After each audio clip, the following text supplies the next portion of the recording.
What up? This is my second commentary this time. I'm Will. This time I'm here with my friend Brandon. Yo. Gamertag is Zum, Z-U-U-M. My gamertag is Glass of OJ.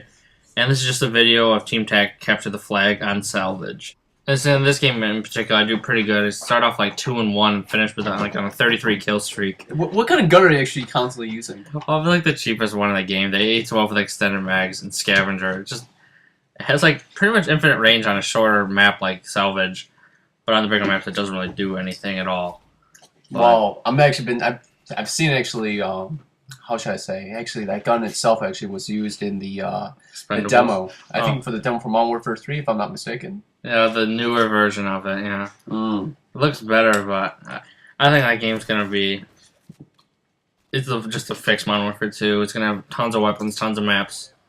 But this main commentary is going to be mainly about our expectations and hopes and thoughts of Modern Warfare 3. So why don't you? Well, constantly, I've been always been hoping for with Spec Ops. I've been hoping for more than 2 players, but that's actually finally it's been confirmed as of recently. Now that it's only been 2 players, which actually I'm very disappointed about. But that's personally me. I think multiplayer, the map size is just perfect for 2 players. 4 players would just be too chaotic, and I think almost to the point of being too easy. The fact that you can earn kill streaks, stuff like that. Oh yes. I mean, like if imagine having 4 players and just having like payloads or something like that just going on. That'd be so cheap. Yeah, it would be. It would like you gotta think of like, sure, like you just want zombies 4 players, but you gotta think of like other things. Well, you can actually with Spec Ops with the survival mode itself. You can actually play on actual multiplayer maps and alongside AI, like actual AI, what do you call it, ally AI. Now that kind of AI is actually called Delta Force, and that actually, they come in waves of like 4 and 5, depending on your actual rank itself and the prestige you are with the Spec Ops itself. Speaking of the Spec Ops, is going to have a different multiplayer ranking. Like you're going to have your multiplayer ranking, and then you're going to have your Spec Ops ranking. So. Kind of, for instance, in like combat training in Black Ops, you could level up, unlock new weapons, stuff like that. Yeah, but I didn't really like that too much, personally. I didn't like how it was separated from the actual multiplayer like element.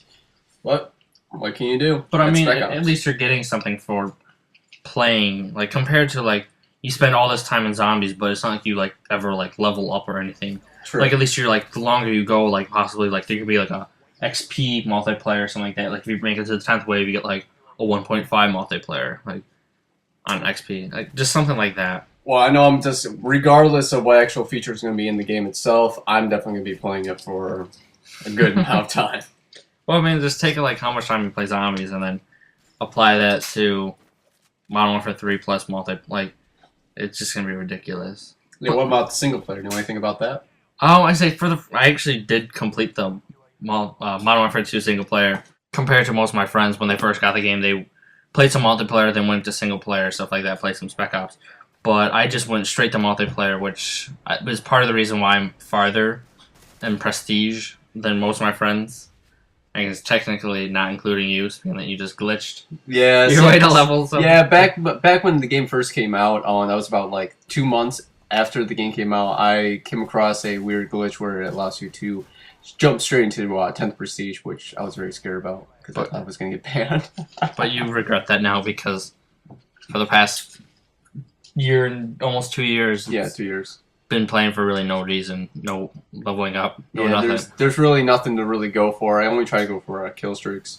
But back to the single player though, the single player, I personally actually jumped straight into it. I went to veteran. I didn't even try to go on easy settings.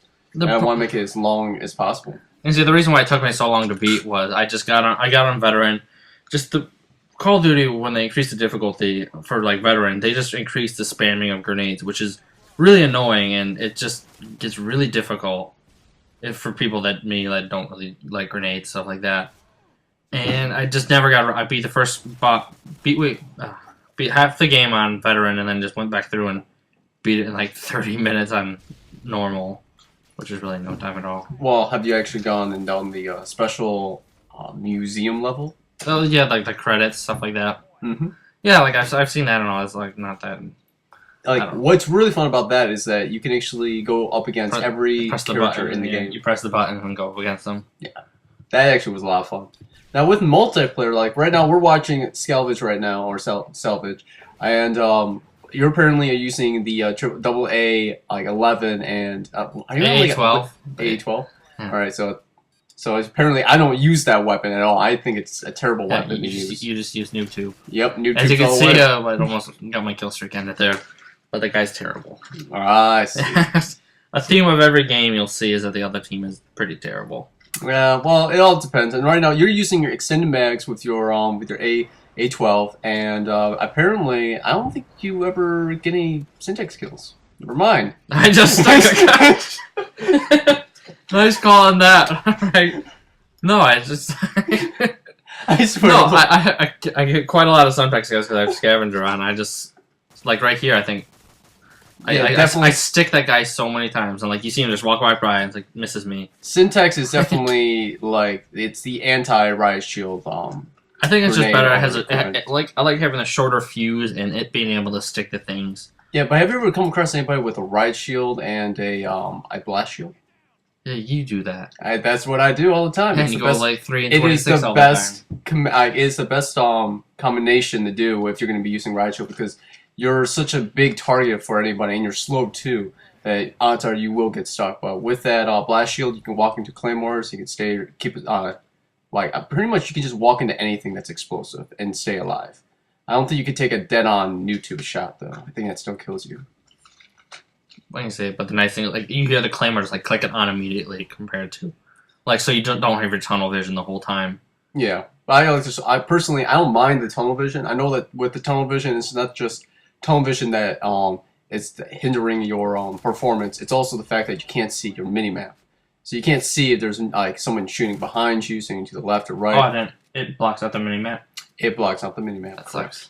Yep. So it's a very difficult piece of equipment to actually be using on any kind of class because you're not able to have that extra means of demolition. So you can't use any special like type of grenades, like a syntax grenade or a hand grenade or claymores. You can only use the blast shield. The blast shield, which is it's exactly that's what Black Ops did. They just take what Infinity Ward does wrong and makes it better, I guess.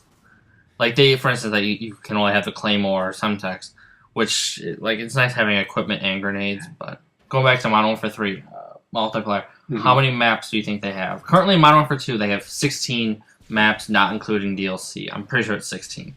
How many retail? How many maps do you think they'll have in the retail copy? With all the rumor mills going around, it's rumored that there's going to be like positive 20 maps. But if I had to actually give my own personal guess, it's going to probably be around like 18, 16 maps. Like I couldn't start to give you names or give you actual like sources, but it seems like they're going to pretty much pull out all the stops for this particular game. I was telling you this earlier. I just think that they made 16 with Infinity Ward just by themselves, but this time being Sledgehammer and Infinity Ward, they have 2 developing companies, which means more people who make more maps. I think they're going to have at least over 25 maps just because of like don't make that many maps because they just don't have the people and the time. But now they have the people and the time to make this, and so they've already confirmed that there's going to be both versions of the MP5, the Call of Duty 4 version, and the Modern Warfare 2 version. So like, I think there's going to be tons of weapons too. Like, their Infinity Ward has like if they have anything to show after all their like lead guys went to Respawn Entertainment that Zampella and West, the former heads of Infinity Ward, created after they were fired by Bobby Kotick and Activision. Yeah, I've heard about that. That was actually all over the internet. It was mostly I've mostly read it on GameSpot and how GameSpot was actually keeping up to date with what was going on with Activision and that whole ordeal. And I guess there was a countersuit, if I'm not mistaken. Oh, I won't get into that. But all right. Well, there's a lot of stuff going on with Respawn and like how the company actually did get separated. Now with Sledgehammer, I am not familiar with Sledgehammer and their works, and supposedly they just turned 2 years old. So it's a pretty new company, but I'm not totally sure if they actually have what it takes to keep the faith of Modern Warfare. Well, I mean, you just gotta take a blind shot. Like, it's not that hard to make a generic Call of Duty. Like, it's just what they add, and just I think the game's gonna be really good. I think it's gonna stun a lot of people because, for instance, like 343 taking over Bungie for Halo. I don't think a lot of people know that 343 is actually head by Frank O'Connor, which was he did lead. He was the main guy at Bungie. No one else was like he was the top guy, and people don't realize that. Yeah, he was actually a major like tribute. And actually, he made what Bungie was actually known for is for making good games, and he actually was the head of the whole ordeal. And people always make fun of him about it. I can say that's our take on Modern Warfare 3, just a slice of the pie. Thanks for watching. Please like and subscribe.